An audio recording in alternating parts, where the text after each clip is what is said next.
All of you know who Hurr was. All of you know exactly what he did. His track record before the day of Ashura is not great.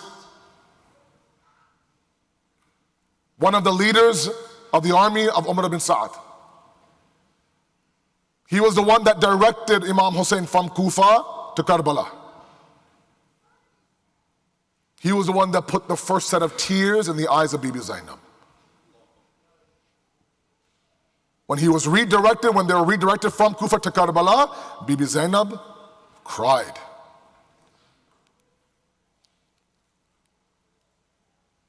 He was indirectly responsible for emptying all the water of Hussein. All those meetings he had with Shimr and Hurmala and Umar ibn Sa'd about what to do with Hussein, how to handle him. You know that when they arrived on the 2nd of Muharram, they initially pitched up their tents right beside Furat. It was Hurr who asked Hussein to move the tents from Furat. His track record is not that great. But he showed glimpses of his Shakila. He showed moments of his Shakila. And it's as if the Maqtal would say he was struggling with his disposition. He knew what was right, but he had an external reality he had to answer to. And this battle that he says literally between heaven and between hell. And there are some people like that. They fight their disposition. Their good, great, secure, spiritual, divine disposition for the sake of a little bit of shu'rat of this world. The difference is that Hurr gave into his Shakila. And the Masaib is enough. I don't read long Masaibs. It's enough to know. The morning of Ashura arrives. He asked Umar ibn Sa'd one question. What is your plans for Hussein? He says, Hurr, I will behead him. I have to. Either get bay'at from Hussein, he was told, or bring me his head. There's two choices. Bay'at was not a possibility, his head was the only option. And even though he knew that that was eventually where things were headed, Hurr knew, inside of his zamir, his Shakila, he thought to himself, really? This is the son of Fatima.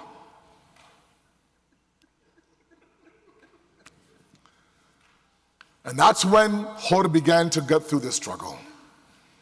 There's a moment now where I capture inside of myself and I remind myself, it's possible.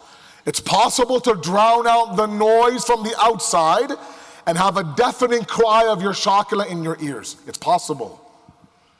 To drown out all of that debate that's happening right now outside and go back to your zamir. There comes a moment where Hurr is sitting on his horse. His horse is facing the khayma of Hussein. The morning of Ashura, everyone is getting ready to go to war. They're getting ready for their victory. They were promised an'am upon an'am, reward upon reward, ajr upon ajr. They couldn't wait to cash in. They were celebrating. It was loud. It was festive in the tents of Umar ibn Sa'd. You couldn't hear yourself think, the Maqtal says. Hurr stood there and all he could hear was one voice from the khayma of Hussein. He's in deep contemplation, looking over to the khayma, his eyebrows are frowned, his son comes over. Baba, everything okay? And he asks his son one question.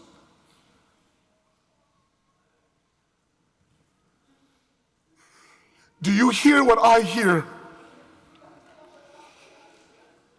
And his son says, Baba, of course I hear what I hear. But you tell me, what do you hear? He says, Baba, I hear the sounds of Hussein's children crying, Al-Atash, Al-Atash. Please understand for a second. Hurr is standing there. Noise of festival around him. All sorts of sounds around him. He went deaf to those sounds. All he heard was the sound of his shakila. They're thirsty because of me. They're crying for water because of me. Take me to Hussein. Hurr now goes towards Hussein. Imam Husayn sees that there's a rider coming from the army of Umar bin Saad. Ali Akbar, go. Abbas, go. See who it is.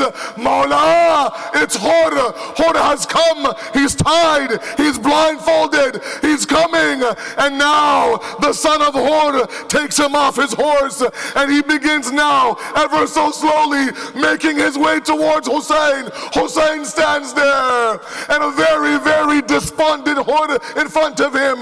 The first thing my Mawla does, he picks him up, cleans off the khak, and he embraces Hurr. Hurr, if you want forgiveness, I've forgiven you.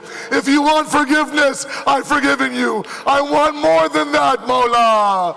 I want a sacrifice in your way. And now this discussion happens. My last 2 minutes, this discussion happens now. Baba, do I go first, or do I let you go first? I'm the elder.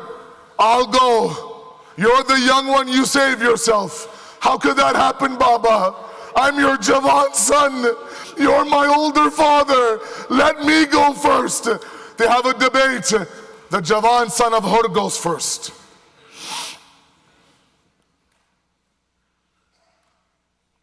Gives his life. As he falls from the horse, Assalamu alayka ya abata. He calls out to Hurr. Salams to you, O my father. Calls out to Hurr. Hurr, with tears in his eyes, now begins to make his way towards the Maidan of Karbala. One Maqtal says that he was stopped. He was stopped by who? He was stopped by Hussein. Hussein stopped him. Abul Fazl stopped him. Abul Fazl, go and bring Hurr's son back. Why, Mawla? Let me do this. And then there's one sentence that breaks my heart every single year. When Hussein is describing to Hurr, Hurr, that's your Javan son. You're an old father. No old father should bring their Javan son back to the Khayma. Mawla! Not one person. When Ali Akbar says, Alayka minni salam. Not one person said, Hussein, that's your Ali Akbar. Your Hussein. Matima Hussein, Ya Hussein, Ya Hussein.